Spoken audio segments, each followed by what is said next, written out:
and gentlemen, and welcome back to Laine's Week in Anime, where I talk about all the anime I've been watching in the previous week in the season.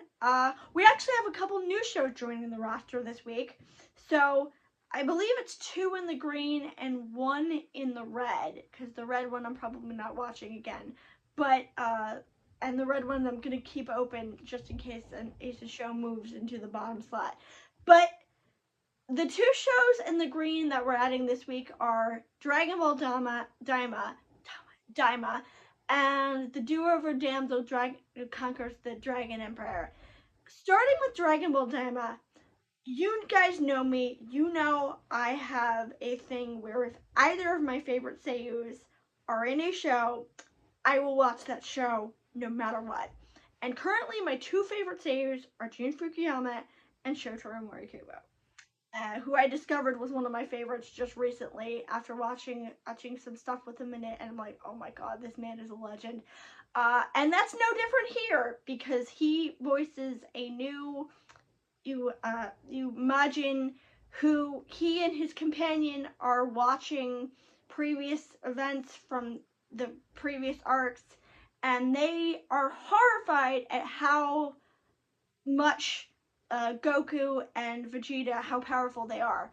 And they, through the course of these observations, they discover that the previous Demon King has been eaten, which makes Goma, the little one, Shoto's character, the new Demon King.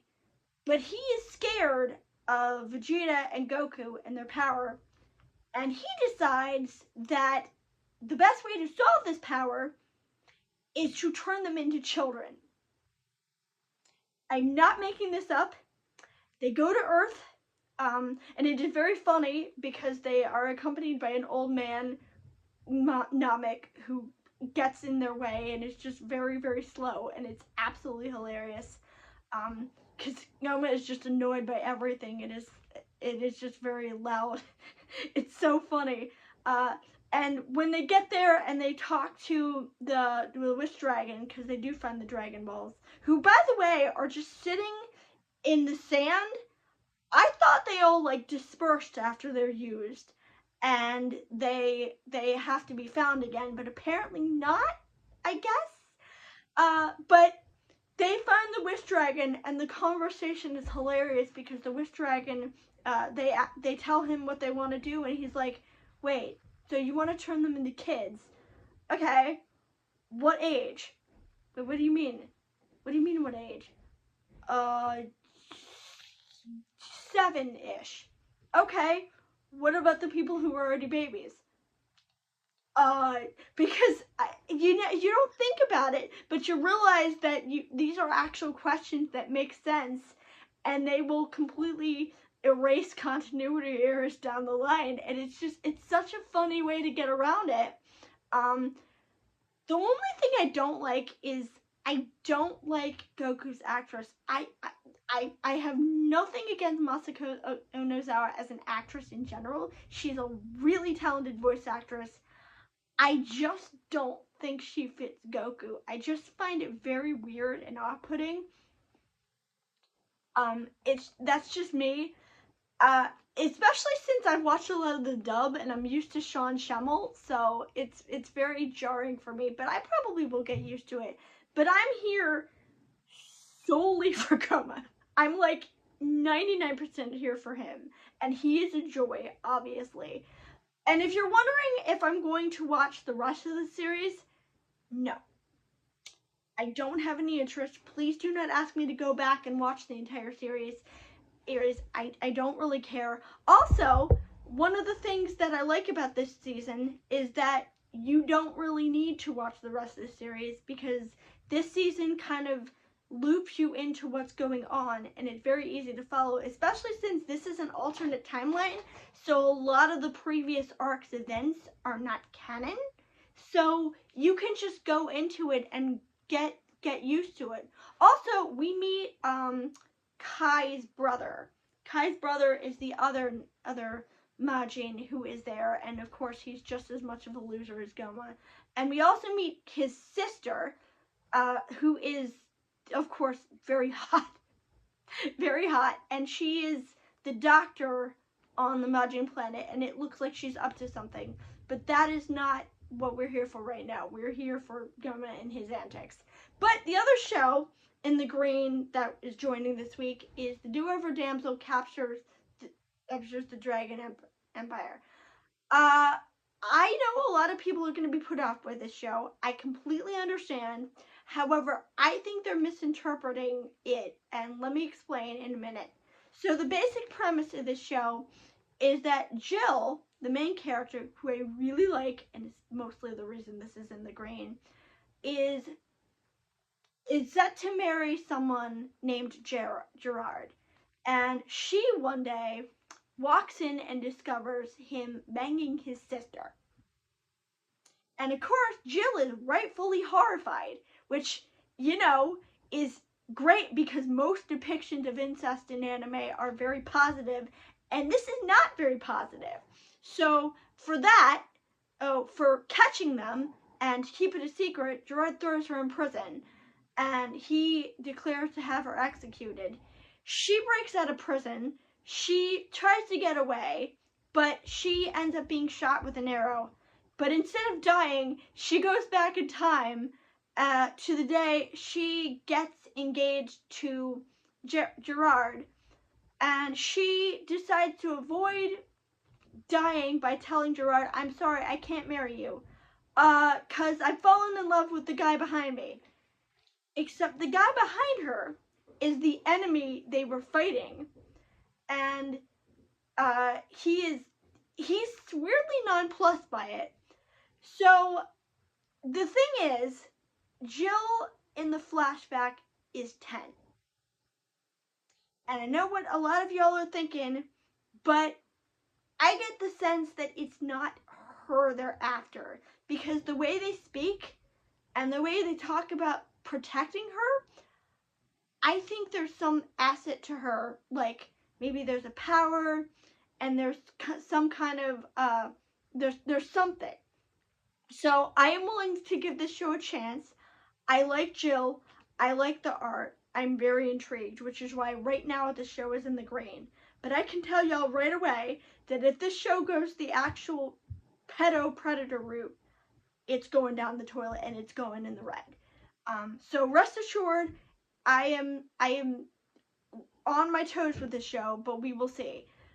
Right now I like it and it's in the green. So moving on to the other show that is in the red, it is A Terrified Teacher at Ghoul School. I went in this show because I like, obviously, if you guys remember me talking about Dragon Ball Daima, you know that I have two favorite seiyus. Jun Fukuyama is the first one, and he is in this show. And basically the premise of this show is that this wimpy teacher ends up being recruited to a school full of yokai. And if that sounds very familiar, that is because it feels like every other show on the entire goddamn planet. It feels like a combination of like Iruma and Daily Centaur Life, and like there was a show with Johnny Youngwash where he was afraid of everything. I forget what it was though. But basically nothing about this show is original. Nothing about this show is interesting. I do like the idea of him having to go and get the one yokai who is a shut-in, but I just don't think this show is good enough for me to care. I did not laugh. I did not have any interest in it. Jun is only the principal, so he's not even a main character. So, and frankly, I just don't like the main character. I think he's obnoxious. I can understand Frady Cat, but like he's just so over the top. It's annoying. Also, apparently, I think there's something about his parents being bad people, so there's that. So that show's in the red, and right now the red is empty because I'm not watching either that show or Let This Grieving Soul Rest in Peace again. I don't want to deal with that show again. But meanwhile, the other show's in the green. Acro Trip was just not as funny this week. It was good. I liked it. But the basic premise is that they decide to kidnap Barry's cat Why? I don't know. Also, I was wrong. Sharturo is not the cat. I thought he was. He's a different character. I'm assuming he's the character in the poster, the one on the left, in the left corner. But they decided to kidnap Barry's cat, and that was vaguely amusing. But the other half was something about rain. I don't even remember what else it was. Meanwhile, Eleanor Exorcist this week is very interesting because it's more about them adjusting and preparing for the final exams. We get Bon dealing with the fact that he doesn't want to know what want to do with his life, and his friends are teasing him because for some reason they think he likes the Lewin. Also, I find it very weird that he's so friendly with God, the pink one whose name I don't remember now, because of what happened the last season. They're just kind of friendly. It's weird to me because you think there would be more tension, considering part of the big reason Mon rethought himself being an exorcist was because of that, because of his former friend turning on them.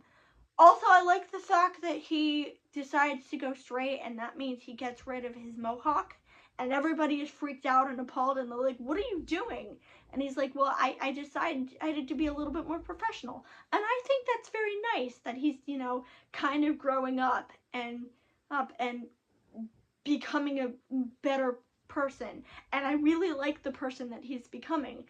Also, we get scenes where it's clear that Shammy and Rin are now realizing they like each other, but they can't admit that they like each other.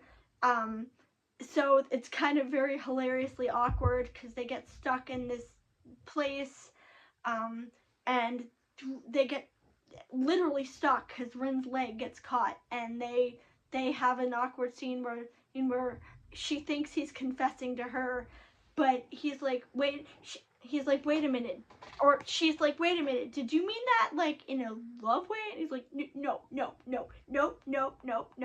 she's like, oh, thank God. And then on the inside, she's screaming because, of course, she has feelings for him, and it's so cute. And it's how teenagers would act in the real world when they realize they like each other, but they don't know how to handle it. And I think it's very sweet. The Yukio parts I did not enjoy, mostly because I found his arc very boring because nothing has like actually come of it. Like he starts training under this weird, dangerous training to get his powers. I'm gonna spoil it right now because this is the interesting part. He eventually joins the Illuminati, and I really, really want them to get to that faster because that's the part I actually am kind of looking forward to and am interested in.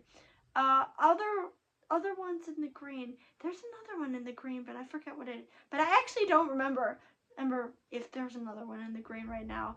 I think y'all will tell me because it'll probably be in the thumbnails. But that's 1 acro trip, 2, 3, 4 at least. I don't know actually Dragon Ball Diamond acro trip. Zero over Damsel, and I think that's 4 right now. There might be others, but I don't remember. Anyway, moving on to the yellow. Still have ReZero. It's better this week, and it's pushing more towards the green because we get more death scenes and we get more of Subaru trying to be freaked out or trying to figure out how to get around this because they try a lot of things. They try directly approaching it. That doesn't work. They try sending Reinhardt to do it.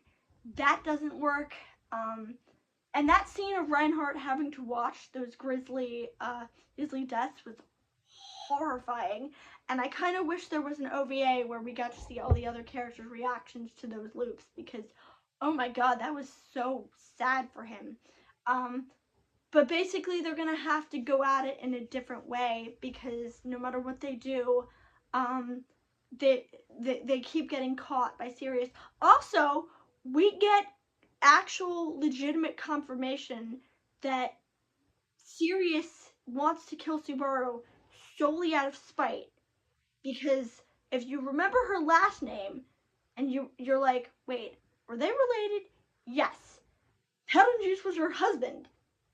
So obviously she is mad at Subaru, and she wants to kill him exactly because of that reason. Also, the kid has a name, so evidently we knew who the kid was. I don't remember him, but yeah, he has a name, which is going to make it a lot worse when this loop goes on and on and on, and he keeps dying over and over.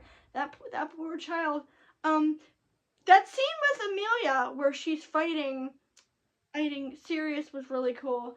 Although because it actually gives her something to do besides being the love interest. Although I have a feeling that that that's not going to end well the next time. I also like the fact that Amelia, was like, look, I know you're trying to protect me. I understand, but this involves me. This is the witch's cult, and I'm the reason they exist. So damn straight I'm coming with you. I'm not going to sit by the sidelines, which is good for you, girl. Good for you. Especially since Subaru has been trying to bury her and like trying to keep her in the dark, and it's becoming clear she knows something is happening. So good for you, girl. Is there anything else? Oh yeah, I'll become a villainess who goes down in history is also still in the yellow because it's still very, very boring. I also don't like the scene of him kissing her to give her the medicine, although I am not as bothered by that as other people. It's just that this show is so dull, I just don't really care. Don't really care. And the only reason I'm watching it is because Ayumu shows up and we have not met his character yet. There is another show, Haigakura. I've not figured out where I'm going to place this show yet because it is really weird. The first episode was interesting. The second episode, basically, they get a pet. Not kidding you. They get a pet. They go to an island and they discover this boy, and he turns out to be some kind of weird animal creature who is like absorbing lightning, and they fight him and he shrinks and now he's a pet. And it's weird. Like, it's not the worst show ever, but I haven't decided whether it's yellow or green yet because the show is not bad. Oh, Mecha Uda is the other one. We meet the organization Arms, who is going to recruit Hikaru to the battle. We discover that we meet two Ude users, and it's Mecha Ude, not Mecha Ud, as I originally thought. We meet two Ude users who can enslave Ude Arms by stifling them with restraints. They were creepy, and they work for a group who was opposing the Arms group, and now we're gonna see a conflict between them.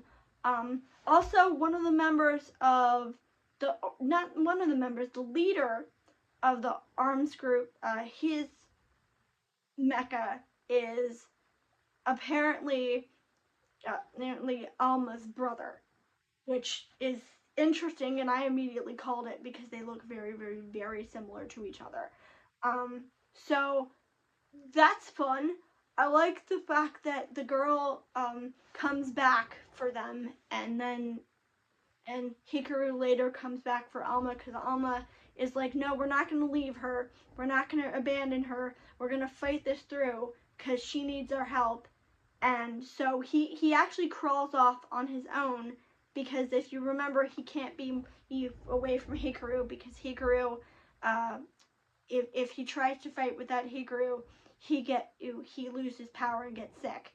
But he just decides to do it anyway, which I really appreciate. I appreciate main characters who will just put their morals aside and do what's necessary and do what's right. Other than that, not a lot of new stuff in that show. Very fun, very actiony, which is why it's also in the green. because there's one more I'm missing. There's one more I can't remember, but we will get to that next week because I'm not going to go back and keep redoing this over and over. But anyway, that was it for this week.